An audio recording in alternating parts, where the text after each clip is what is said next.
Good afternoon, everybody, and a warm welcome to this month's Cooperation Africa webinar. The title of today's session is Structuring Youth Employment Through Worker Cooperatives and Trained Talents. Those of you who are familiar will know that this event is part of our education and training program that we use to raise awareness about cooperatives across Africa. My name is Amina Mama, and I'm a founding member of Cooperation Africa's Executive Council. It's my absolute pleasure to moderate today's session.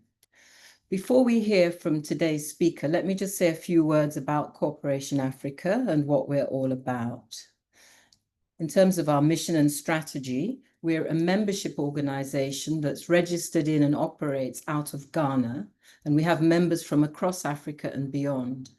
Cooperation Africa exists to encourage and support the development of the cooperative economy on the African continent. The reason we promote cooperatives is because these are businesses that are owned and democratically managed by their members, so helping their members to achieve much more together than they could achieve alone as just individual business people. There are many kinds of cooperatives that already exist all over the continent. For example, we have producer cooperatives. These can help members, many of them are farmers, to buy their inputs together and therefore benefit from lower prices by buying together in bulk. Then we also have many marketing cooperatives, which are those that pool and sell their products together. And this enables them to cope with price drops by commanding higher prices. We also have consumer cooperatives that are formed when people club together to make credit unions or savings and cooperative credit organizations or SACCOs. And these ones help members to save and borrow. So people who can't get loans are often in members of group savings associations. Retail cooperatives are those that see people club together to buy quality food, groceries, and other things at lower prices. And we even have housing co-ops that enable their members to act as a group together to gain access to quality, affordable housing. Now, today's example is different from these. It's a worker cooperative. And these are a bit special because these are businesses that are entirely owned by their members exclusively and can be in any sector of the economy. Members of worker cooperatives work for themselves rather than working for someone else, and they share the profits made among themselves or reinvest them in their own business instead of having to use profits to pay back to external investors who hold shares in perpetuity.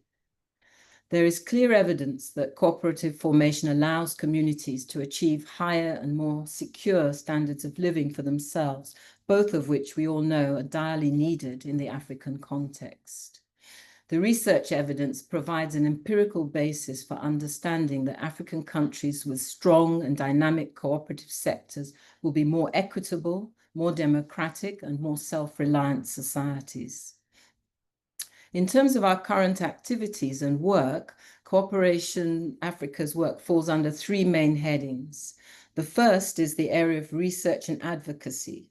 We are carrying out investigations into the conditions of cooperatives in African countries, and then using that to engage in advocacy to enhance and improve those conditions.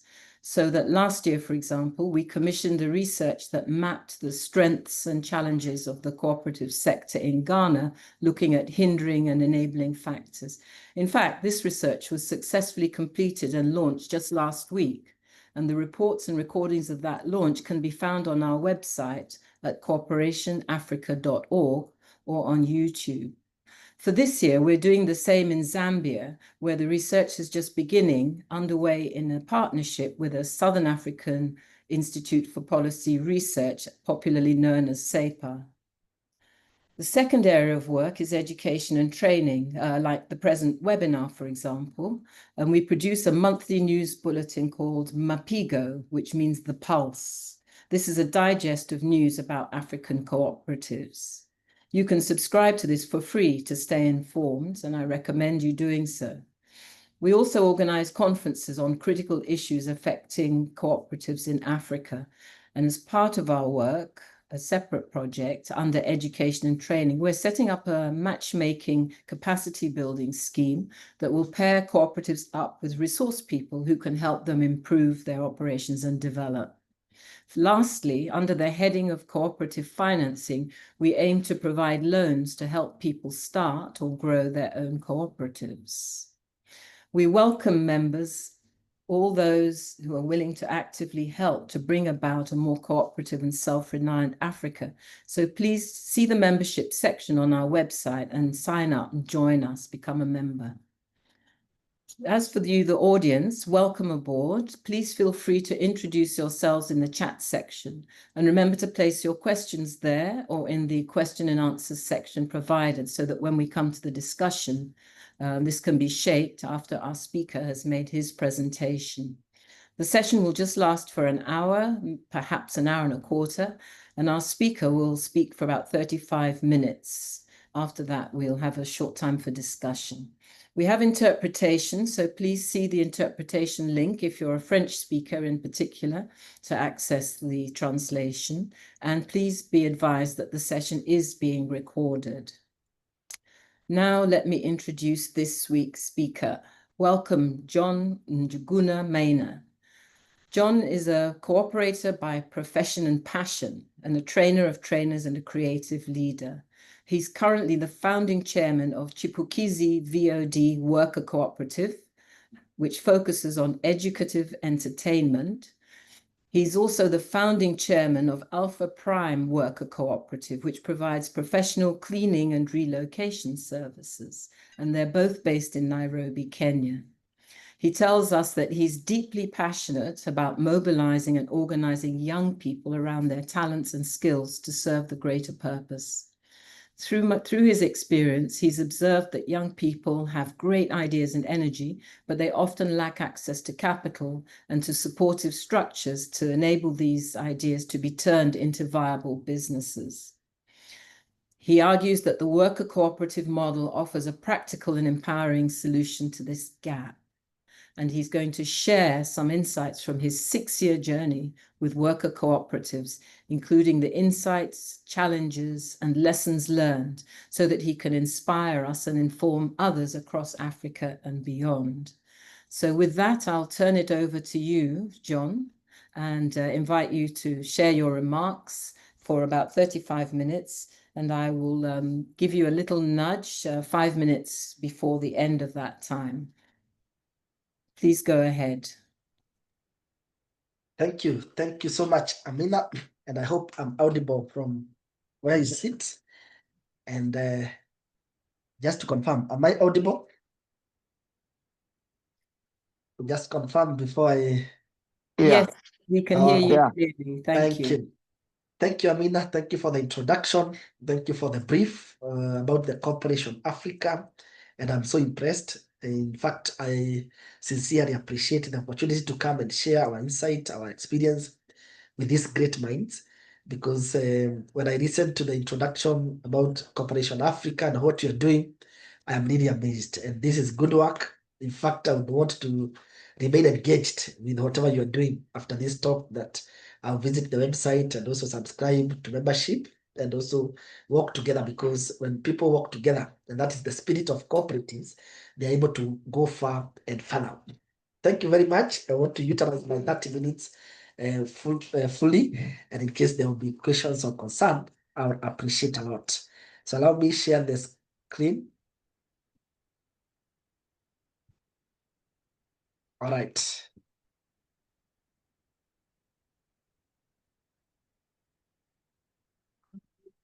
All right. I hope you can see it now. I am here. I'm here on behalf of Chipukizi, Voice of Drama, and of course, Alphaprime. And just before I start, Chipukizi has been existing for now about 6 years, but Alphaprime is still in the initial stage. In fact, we should get our certificate in this month. We started our registration last year. Therefore, we are hoping that we get the certificate soonest, and we will be able to champion the two organizations. Therefore, as I speak, majorly I use my information and my background from Chipukizi, where we've existed for the last 6 years. And once again, Thank you for the opportunity. Therefore, I'll go with the slides.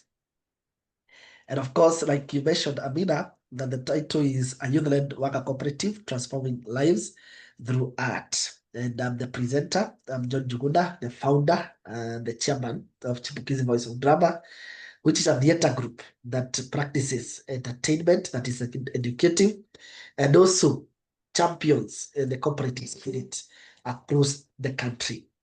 I'm a passionate youth leader for the youth empowerment and also creative development. So just to highlight on the origin of Chipukizi, let me just put there, to highlight on the background and the origin of Chipukizi. Chipukizi comes from the Kiswahili word upcoming or sprouting. And that is what we thought when we were starting. We were new artists, young artists, and we are coming up with an idea that was not in existence. In fact, we are the first one in Kenya as an entertainment cooperative. Of course, we have other models of cooperatives, like I had you mention, Amina, but for the entertainment, we are number one. So back in 2019, we started as university students, the Cooperative University of Kenya. It started as a club. It was called Winners Talent Drama Club. Then later we realized that we will complete our education, our studies in the university. So what next? And that is when we thought we can register as a worker cooperative. And we struggled in the initial stage because, especially our state department cooperatives, they did have on the information about how worker cooperatives operate. Therefore, we went for and registered, and that is why you see it students and alumni of Cooperative University. Our primary focus is education through entertainment and, of course, branding and promotional services to corporate. Our mission, vision, and core objectives are as shown. We have a mission to inform, entertain, and promote values through youth empowerment in creative arts. Our vision is to be Kenya's leading. In fact, we need to be Africa's leading youth-powered entertainment and brand promotion cooperative. Our objectives, because everything that you start, you need to know what you want or what are you aiming at, is to discover and nurture young talents, offer professional, value-driven performances, and of course, create earning platforms through art and building sustainable youth employment. Now, like I was saying, in the initial stage, we started as just passionate actors within the university. But we realized we want to go beyond what we were doing. We want to earn something from whatever we were doing. And that is how we decided now to go out of the university walls and register this as an organization. Therefore, we are in business. Whatever we do, a cooperative is a business. And I did mention that my undergraduate is bachelor's in cooperatives and community development. That is what I did. And I'm currently finishing my master's in cooperative management. Therefore, I'm a cooperator by profession and also artist by passion. Therefore, we went forth and we started now reaching out. Now that we have registered a business, we started reaching out to the university events, church gigs, corporate events, workshops, and their parties, and we said what we are doing. By that time, 2019, we were active. And remember, by then I had just completed my undergraduate. So we were able to mobilize students around. I was not employed. That is, I was doing that full time. So we grew our membership very fast to 50 active members. Remember, different from a circle that capitalizes on numbers. The more the numbers, the more the savings, the more the borrowing, and therefore it grows. Different from that, a worker cooperative, the members are the workers and they're the owners. So many a times we don't want so many people because the more you are, again, you share the margin, the profit margin that you share is minimal. So we went up to 50, and that was a big number. By then, I was young, also in leadership, and we could try to maintain the people. And just then, when we were just continuing and when we were just acting, when we had just started penetrating the market, and by that time we were almost at the top, and COVID came in. And 2020, we all know the story of COVID-19. So COVID-19 came and affected us in two ways. One, all gatherings in Kenya and also other parts of the world, they were suspended, but they were halted. Therefore, our events, our services were for gatherings, social gatherings, during events, during church gatherings. So in short, the platform to offer our business was halted. Then number two, university closed, just like any other university, because students were not doing anything around. So our membership went home because our students, in fact, that time 100%, no, not 100, 98% were students. So they all went home. So membership got scattered. And now, before we would recollect ourselves again, it took a while. And that is where we opted to be hiring artists on daily basis. Because the members we had, when they went, we went to online studies. So there are people who went up country, but went home and never came back. So we were not able to bring them back physically.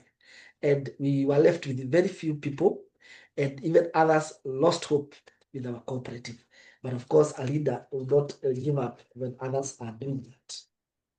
So we maintained that we'll need to hire services. And when I say services, they are the art, the creative art, the art itself from the artist, and mostly the students, because it is affordable, number one, and it's available, readily available. Only that sometimes it is not reliable.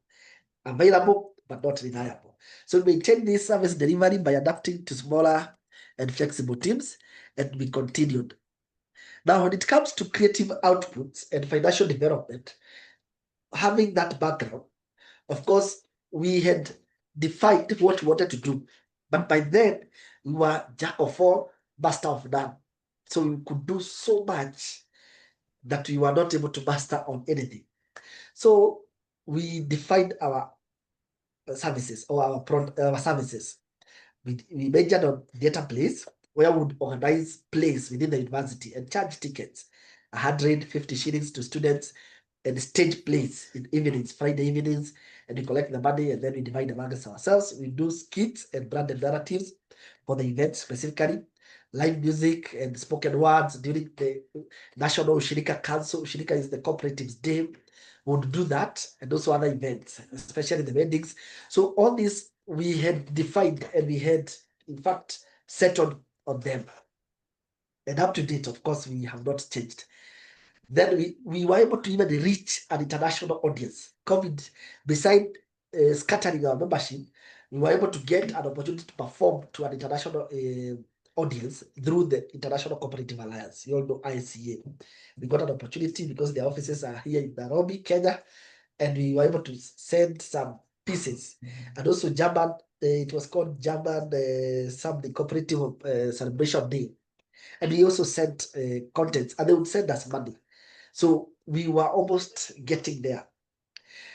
Now, with these outputs or with these creative products, we were able to get it. However, remember I said I was young in leadership and we were also students, and sometimes the life of comrade, we call them comrades, sometimes it is hand to mouth. We don't really care or bother about tomorrow. So the early challenges that we met, especially financially, is that whatever we would get, we would spend fully, we would spend without saving. We ensure that there's nothing left. And then we did have an office, but because we were within the university, we would operate easily because the university would not charge us. We were students there, so we'd use the hall for rehearsals for free. We offer services there. We could not imagine that we needed some extra saving for future cost. So we continued up to 2023. Remember, that was before COVID. Now, after COVID, 2020 was quiet. 2021, we started picking up. We were sending some video clips, which was not regular or frequent. Therefore, we could not maintain whatever we were doing. So we would have other things, other activities for income, but ensure that this was a side hustle. So we continued that way until 2023 towards December, and we realized that we are losing on something that was good. So the membership that we had, the initial group of people who believed in whatever we were doing, had left. So we were left only some board members, about 5 of them, who are still around to date. So we decided we need to refresh and we think, how are we going to move forward with this business model? And then we sat down and decided we need to revive whatever we lost and see if we can stand back, we can bounce back to whatever we were doing. And that is when we decided to engage the university to get some room or like an office where we can be operating from. By this time, luckily we had the Global Communities Clear program. They were here specifically to support the establishment of starter worker cooperatives. And they came in handy. All along, they were there from 2019, but after COVID, they were silent. Then they picked up. And they would support, especially in capacity building. So we would go, we get motivated, training us on good governance, and we continued. Then just towards the closure of the 2019-2024 program, we decided to support the worker cooperatives that are in Kenya with some assets. So they would give few assets that you need as a cooperative. So we got some desktop and some cameras. By that time, we had settled at 2023. So 2024, we were able to settle down for that. And now our office is there established. So today, as we speak, of course, we would want to blame the many years lost, but from where I sit, it is so much understandable. So we have our books set up. We use user-friendly accounting softwares and some books just to ensure that whatever we want to do, we have our systems right and okay. In terms of governance structure, like I mentioned, we have a board of 5 members. So we have the chairman, who is me. Then we have the vice chair, which is called Zipporah. I invited them to join the webinar. I hope 1 or 2 are here. Then we have the secretary, who is called Darrington Nekido. And then we have treasurer Vincent Ogoji. Then we have theater manager, who is called Jessica Brown Itonga. So all these people, in fact, they are the remnants of the initial group. I would say the founding group, because when we were starting, we were about 20, then we grew to 50. Then all of a sudden, people dropped and we remained with about 6 or 7. So these 5 board members plus 2 more are the people who remained behind. However, all these people, because they were doing their studies, majority, in fact, all of them are engaged elsewhere because they needed a way to survive.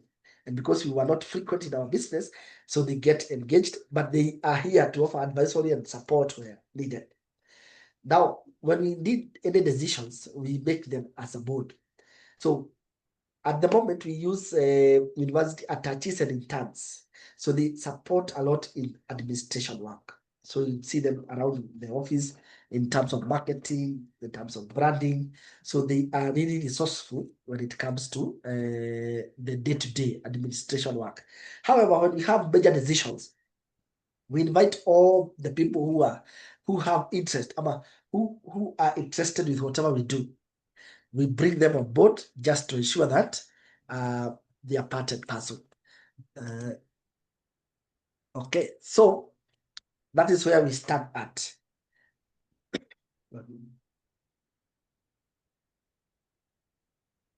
Now, what is our strategic focus?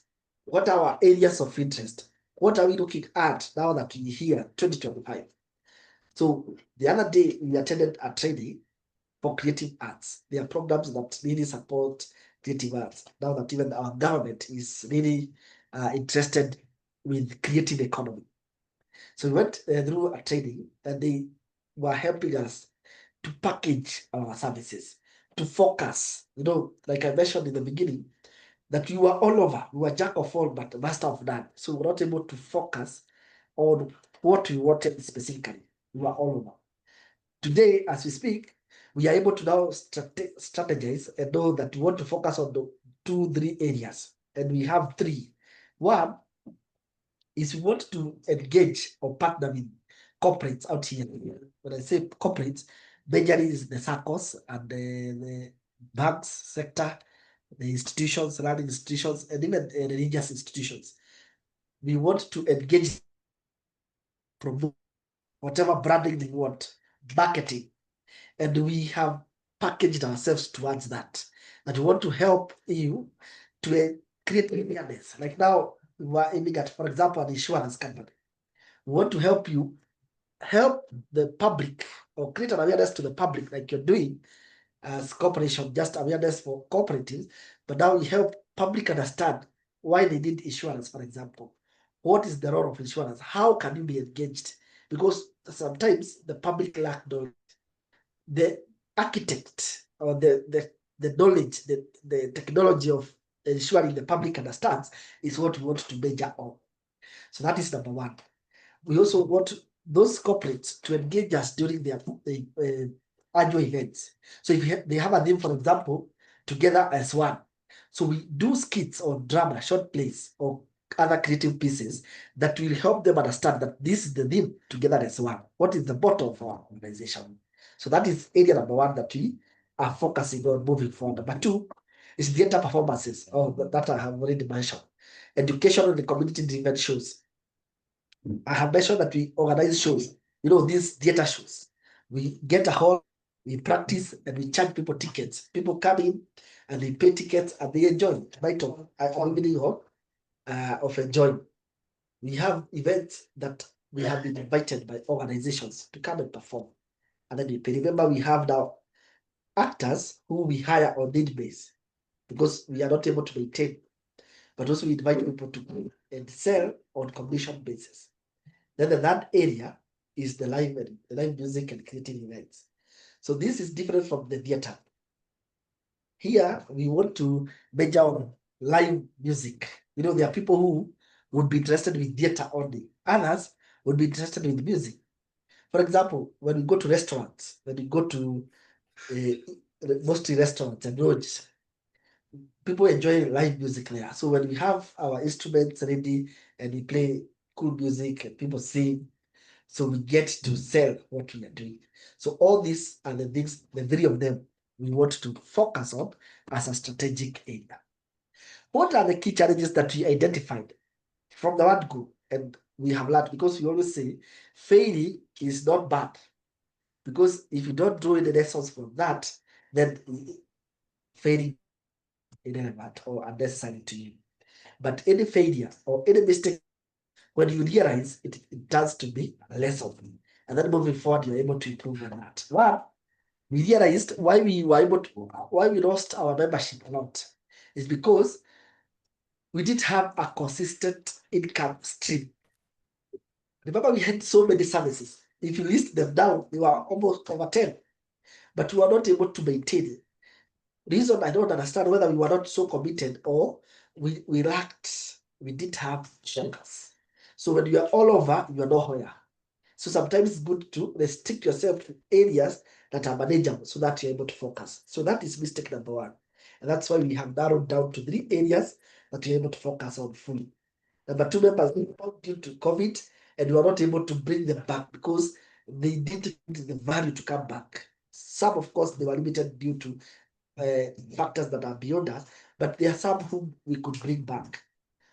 The other thing, therefore, now moving forward, we are able to maintain our engagement with the people that we hire or the people that we engage during events. Operational policies in early years. We didn't know that we needed to save something. We were just saying with our words of mouth, but not documented. We would say, like, now, whatever we do, 20% remains with cooperative. 80% is paid to actors or administration cost. So that was with word of mouth, but was not documented. We did not define our leadership structure well. We did not define our marketing structure well. So all these things we didn't have knowledge. Therefore, we had not documented. We didn't know that organizations, we engage them business to business, their contract, their written documents. And sometimes we prepare for a piece and we miss it out. A day two, somebody just calls it off or cancels, and we could do nothing. Yet we have invested a lot of time in that. So today we know operational policies are very important, and we have them written in the office. Then finally, limited capital for big production. We missed on many opportunities. And remember, we were called for an up-country event just before COVID 2020, and we had charged around 200,000. But they needed us to go so that they pay us. At that time, we didn't have money. Yet they needed us to pay to facilitate ourselves to get money. The other day, in 2019, we were engaged by GIZ GIZ, and they sent us also up country. The event was also around, I think, 170,000. At that time, they expected us to facilitate as an organization. Facilitate your actors, go perform, then they will write a check later, which was so difficult for us because we didn't have capital in the beginning. Even today, we are working on that because always the startups will always struggle with capital because that's something that we need. So the lessons we learned is that it is important to have a sustainable income generating operation. However we do it, we ensure that we have a roaring, a continuous income generation. Then, of course, policies and structures are key to growth because unless you want to close tomorrow, then you need to have a policy that is set and established. Then ownerships come from member contribution. All along, we did have members contributing. You know, they are students, like I mentioned. So students are looking to a way of survival. Then you ask them. I remember we mentioned that we want to be contributing 200 shillings each, but at that time, people would not have money because they are students. And that's why I said we are eating, including the seed. You would not spare them.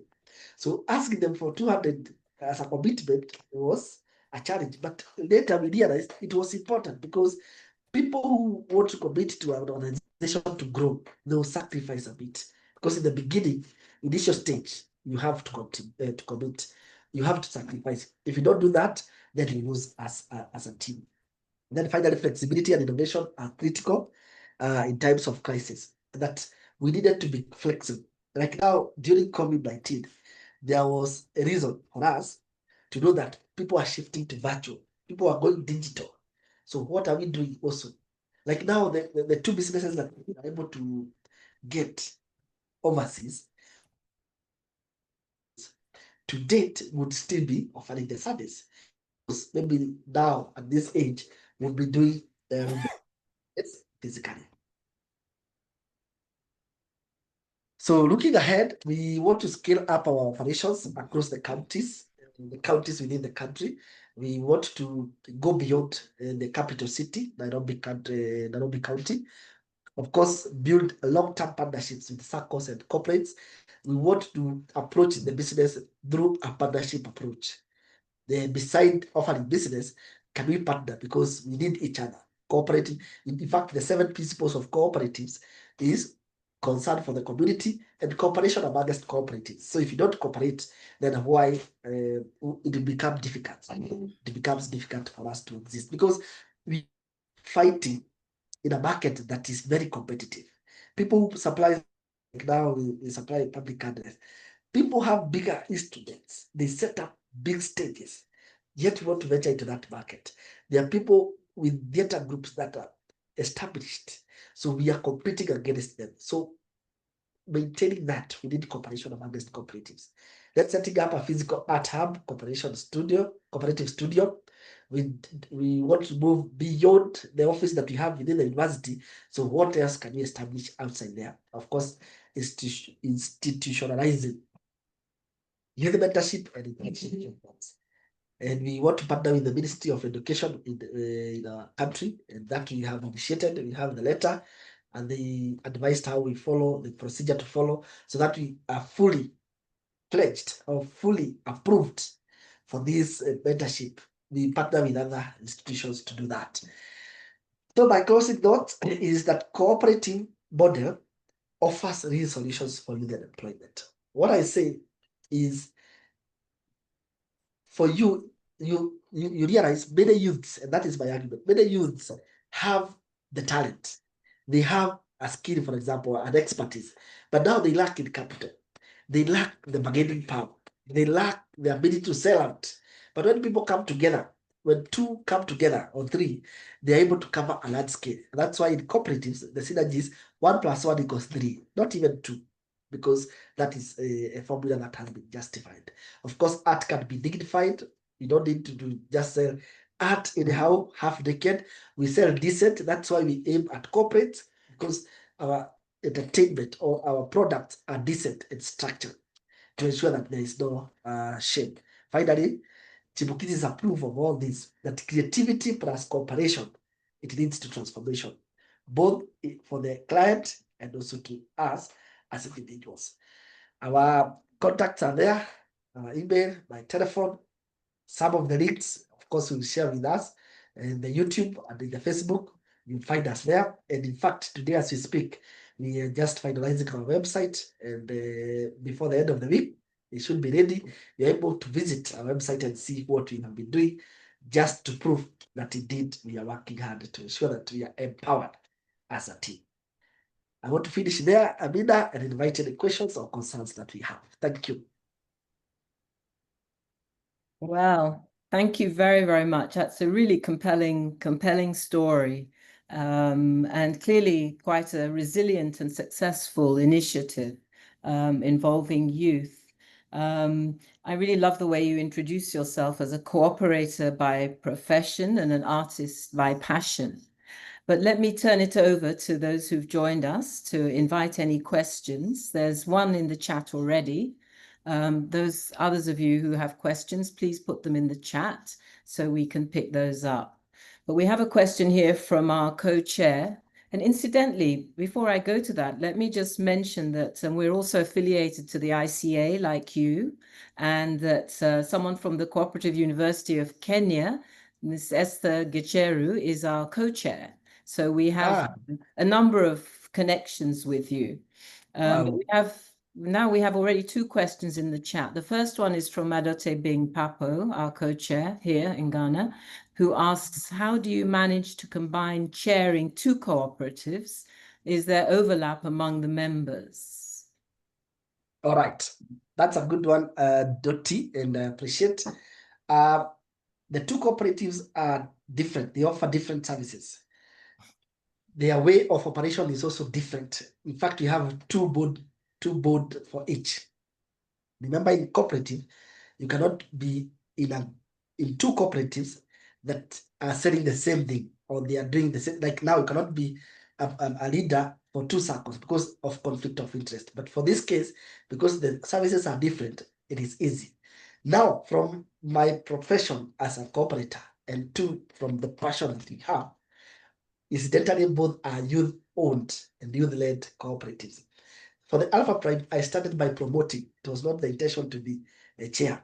But now with time, we realized that I was more knowledgeable than the people whom we would propose for leadership. So it is not difficult. It's not difficult because how this one operates and this one, they are unique. Only that I would the same knowledge to apply to both. But of course, it's a commitment that you. Thank you. Adote will get back to us if he wishes to follow up. But in the meantime, we have a question from Andrew Nyati in Zimbabwe, another keen cooperator and member of Cooperation Africa. And Andrew wants to know what relationship you have with the Kenya Cooperative Bank, if any.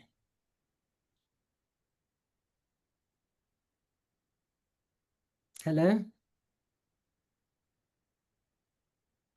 I'm not sure if you got that question. Sorry. Did you hear that question? What relationship do you have with the Kenya Cooperative Bank, if any? I don't have a relationship as an individual, but there are two links. One, all cooperatives, I encourage to have a bank account with Cooperative Bank because that is the mutual relationship. So all our accounts we have opened with the Cooperative Bank. Then secondly, we have a personal relationship of friendship with the Coop Holdings CEO. It's called Frederick Ndegwa. Coop Holding CEO, not the Cooperative Bank itself. So I don't have a personal relationship with the Cooperative Bank. Okay, thank you very much. Does anyone else have a question? Please type it in the chat. We still have a few minutes to go. While we're waiting for other questions, let me just ask you a very typical question coming from me. What's the gender composition of your co-op, and how do you organize the distribution of work? Because you have artists and then you have a board.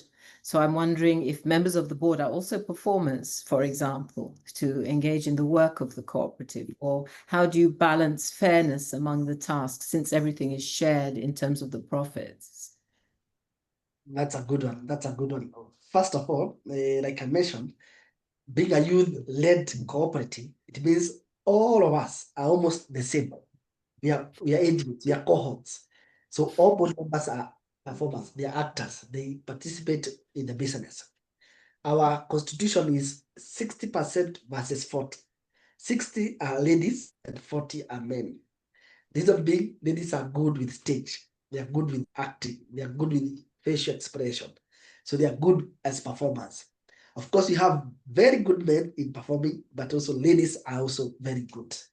In both, it's a coincidence that we find that we have the other way around, that 60-40%. Like now, if you have 5, coincidentally, you find 3 are men, 2 are female, because it's just by nature, not by any design. But both members are performers, and in total, the membership constitutes 60% females, 40% men, 100% youth. Myself, I'm the number 1 actor. I have performed from the word go. In fact, I returned the other day now because I have many, many duties. But if today even an opportunity rises to act or to perform, I'll still do that. Okay. And can we find some of your performances on the YouTube channel that you referred us to? Yes. It's got Chipukizi. Just post the link here so we continue. Yeah, if we post it in the chat, then people can download it and access it easily. Yeah. Thank you.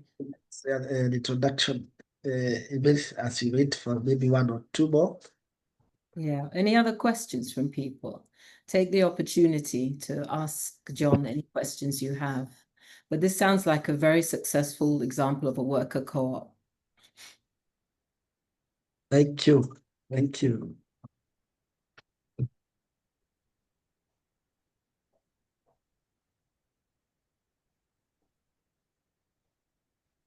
Okay, any other questions or comments indeed from other people who are present?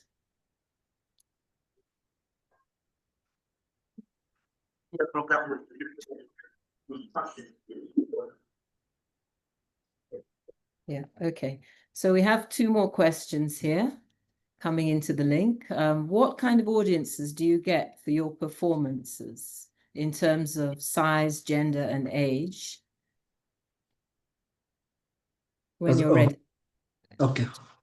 Thank you for posting that link. Yeah, the question, what kind of audiences do you have for your performances in terms of size, gender, and age distribution?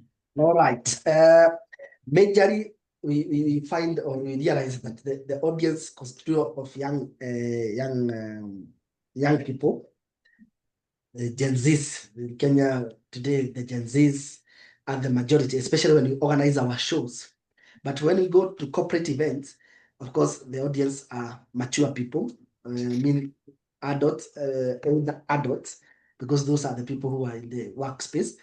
We have not really performed or offered our service to the locals, not to the rural. Majorly, we are in urban areas. We are in Nairobi and its environments. We have not advanced to the rural because even the content, the language is English, is Swahili, and you find the locals would want a different language, would want maybe a customized language. But for us, because the group is mixed up, we offer our services in urban areas. Okay, thank you. You've gone to the next question, which was about that. I mean, you did say that you were planning to, you're based in Nairobi, but planning to expand beyond. Yeah. So that partly responded to that question about the rural areas.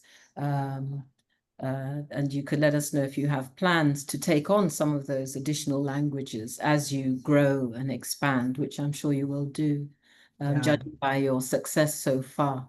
But there's a question also from Kingsley of Nkansa, who asks, what challenges do you have regarding the sharing of roles and benefits, which in fact echoes a question I asked earlier. So we're keen to know what challenges you have regarding the sharing of roles and benefits. That's a good one. I think major challenge that you would face is you realize all members are not cooperators. So sometimes they will not understand the concept of cooperative. And that is what we suffered even initially. People think that this is just a company. So as a company, this is how we operate. People would want to think the chairman is bigger, the chairman is the boss. Yet it's one man, one vote. So we are all equal. It's only that the board is there to facilitate the day-to-day about the running of the organization. So chairman is not any big than the member, because during the AGM, people should vote, and I would be the chair today, and tomorrow we have a different chair. So that is number one. Number two, of course, the roles sometimes it's just a notion, which is not true, and that men are better in management, ladies are good in acting on the stage. Yet sometimes it's the other way. You find men who do better in performance or in the stage, and ladies would manage very well. We had the initial secretary was doing very good work as compared to the current man who is a secretary, and he knows because he says he's poor in record keeping and minutes and everything. But that lady was doing perfectly. So sometimes it's different, and that's a challenge because when members vote, of course, that is it, because the members are the final at the end of the day. Yeah. Okay, thank you for that. It sounds very much as if you're a learning organization that's and learning. So I wondered if you actually organize internal training for your members. Yes, that is something we in fact we have started now. I would say now, because the first training that we'll do is next week, incidentally, mostly for the interns that we have. Like now we have 6 of them in the office. So we want to train them that this is our belief, this is what we are headed, this is our strategic focus. So we'll start with them, then members will come later. Because for members, majorly is the art, the skill itself. That is why we train, of course, highlighting on how a cooperative operates. But for the interns who are in the office, we want them to understand that this is what we are doing, and we start the next week, which we have not done before, to be honest. Okay. Okay, Yeah. we also have a participant who's wondering whether when you do your performances, I know you mentioned that you perform both to other cooperatives as well as to the corporate sector. So this question addresses that really, because it asks that when you're on stage delivering performances, how do you engage with political issues? Your man, oh, he's as slow as tortoise. I've been waiting for him. There's some background noise. Stella Aduamankwa, thank you. She's muted already. Did you hear the question? On stage, do you stay away from political issues, or do you discuss current affairs in your performances? It is very difficult to separate art from the current issues. In fact, art is the mouth. In fact, when you look at the full name of our cooperative, is Chipukizi Voice of Drama. So we are the voice of people, and we call ourselves Voice of Drama. So we are even voice of the other voices in drama. So it is difficult to separate, and sometimes we even have conflict, by the way, with our clients. I remember the other day we were engaged by the county government of Nairobi to do a piece during there was a Women's Day something. And the script that we had done, they requested to see it before we do perform. And then they said it was so feminine, and it was like fighting the current leaders who are in the leadership. And I remember that the lady mentioned that this play will be staged in front of all these leaders. So you need to change and edit 1, 2, 3. And later, we didn't even perform that play. They brought issues, there is no budget, we carry forward to next year, and a lot of issues. But I remember they had mentioned that. But it's difficult. If you want to win audience, you must pick what is there, because art is the voice to what is happening. So it's difficult to separate, and sometimes you run into conflict or run into problem, but you need also to be wise, because sometimes the client is the person you want to address. Maybe the client is the county government, it's the government itself. Like now the Ministry of Education wants to engage us moving forward. So whatever we do, this is the government. So we need to strike a difference, a balance, not a difference, a balance, and know that this is what audience want, but this is our client. So how do we use wisdom, which sometimes is not just easy, but you cannot separate. That must be a difficult balance to strike. I think many of us are familiar with the story of the late and much loved Ngugi wa Thiong'o, who the novelist, and it was when he engaged in community theatre in Gikuyu, in the local language, that he got arrested and detained. So we'd urge you to, on the one hand, speak out, but on the other hand, to be cautious. But I'm sure that the current government is not as repressive as it was in those days. At least we hope not. So we wish luck and a lot of skill, really, in navigating the political and cultural terrain of contemporary Kenya. Yeah. But Thank you. So Yeah. So there's another question, which is about the law and the juridical situation. Is there a separate law for worker cooperatives, given that Kenya is a country which actually has a very large cooperative sector? Do worker cooperatives face particular laws? not leading, we operate under the same law, the Cooperative Act. What happens, there are some bills or some proposals that are done and they are presented to the National Assembly just to support, to ensure that we don't kill worker cooperatives. You know, worker cooperatives is the youngest when it comes to cooperative movement. SACCOs are the biggest, and sometimes they would intimidate us very easy. I remember one day we were called for a breakfast by the CS Cabinet Secretary, and when we were seated there, they would not even recognize us. So every sector had a representative to say something and request this government through the CS what they want. But the worker cooperatives were not given an opportunity. Luckily, we had a clear program through global communities that were really supporting. So what we do, we propose some bills or some proposals that would help create an environment that will help worker cooperatives rise up. Like now we are proposing to have even an apex, a body of representation of worker cooperatives, even at national level. But the law is the same, only that we are proposing specific proposals that would help the cooperative growth. Okay, thank you. Thank you for that response. I mean, clearly facing some challenges there too. Yeah. Any other questions from the audience? Others in attendance? Well, let me ask you if you have any further remarks you'd like to share with us, John, in following this discussion.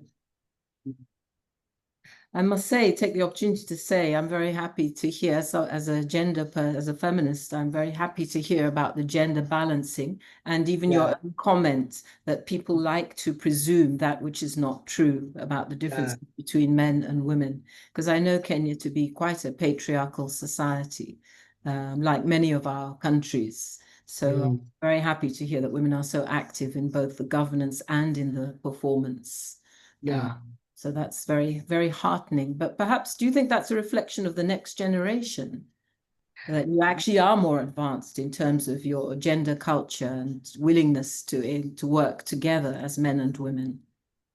Yeah, where I sit, especially in our country, you know, we have a lot of things that are happening now. Even when we check online, the Gen Z revolution, people trying to fight the current administration. And I think people are becoming more closer to each other and they support one another much.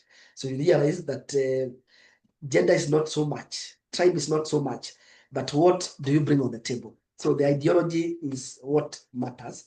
And I think that is the direction people are taking. And unless there are other things, because also we have so many organizations that are really fighting. In fact, let me just put this as a disclaimer. I am worried that the ladies will be more in front than the men. Like now, the workshop we went is for creative arts. They invited 90%, 90 were ladies. And even when you hear people doing, what do we call them, pitching ideas, they're just talking about the ladies project.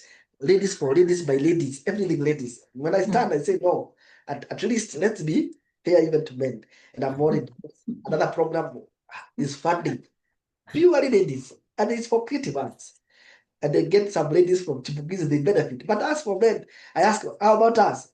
You get loans. So sometimes it's unfair, but we want to trust that it will continue to balance because, again, if we put away the men, they are all will miss out because each of them are equally important. So that is my worry. But we want to hope that men will stand strong and continue supporting the initiatives equally. So my comment from the experience that I have, and it is helping even a lot with the Alphaprime establishment. I think in the initial stage, leadership is key for any cooperative or just any organization. And we need to have a stable governance such that we are not discouraged by the current affairs. Because like now, due to our lack of enough experience or knowledge, like if these webinars were existing there and we could plug in, would have learned a lot. But we started on our own, just imagining from just fresh from the university, and we started. Sometimes I appreciate we tried, but we could have done more. Would have saved. Chipukizi would be even higher, would have gone to the next level. But because we started with a lot of errors, eating everything, no structures, nothing, I think we lost some years, like 4 or 5 years ago. Because what we are doing now, if we did like 4 years ago, we'd be somewhere different. So awareness are important, and I appreciate this webinar a lot. And also people getting to know that these webinars exist, and people would share their stories, because until you hear from that other person, you may be doing it wrong. So I think that is important to note, and the people behind this webinar feel much appreciated, because this is something great that you're doing, and it shows people don't fall at the end of the day. Thank you for that closing remark. And I think it's left to me to appreciate you once again. Say this has been a wonderful example, and it's been recorded so that those who weren't able to join us today, it is the middle of the day and the middle of the week, can always access the recording on our YouTube channel. And I'd encourage you to have all your people go to the YouTube channel, and indeed to join us in future webinars. This is actually the 13th of such webinars we've had. So there's a whole series, and they're all extremely informative and educative regarding the development of cooperatives in Africa. So there's lots more to be enjoyed in our own growing archive of presentations and deliberations. And I particularly guide you to the research findings. There's actually a recording of the launch celebration of the Ghana research, which is on the Ghana cooperative sector. So not just you, but everyone present, I say do take a look at our website and find these resources, because you might find them as useful and helpful as today's webinar has been. And to our professional cooperator and passionate artist, John Njuguna Maina, thank you very warmly for this wonderful presentation and discussion. I'd also like to take the opportunity to thank our translators and our program staff who put this webinar together for us on a regular basis. Thank you, Abner. Thank you, Ebenezer. And that's it for today. We look forward to welcoming you to our next webinar, which will be next month in July. And with that, I'll bid you all thank you and farewell. I have a question. If you want to join this movement as a cooperative, so what are the procedures, or they are well? Oh, very easy. You go to our website, there's a membership link, and the subscription for a whole year is $20 equivalent. So you can find it on the website. And I encourage you to join and indeed bring others. Like you, we had a founding membership of over 50 people. And many people have joined since, but some have also fallen off. So it builds itself as it goes. So please do join us. And subscribe to Mapigo as well. Sorry, you're muted. Oh, sorry, I'm muted. So just write Cooperation Africa, right?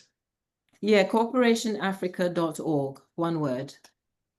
.org, okay. Yeah. Right, thank you very much. Yeah. Okay, so we look forward to your membership and continuing collaboration with you as we move forward into the future. I should also, as a last word, mention that Cooperation Africa has two focal populations that we want to emphasize. One is women and the other is youth. So our agendas and our visions are very, very much aligned with yours. So, okay.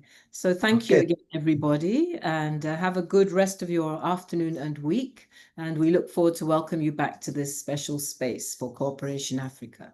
Thank you and goodbye.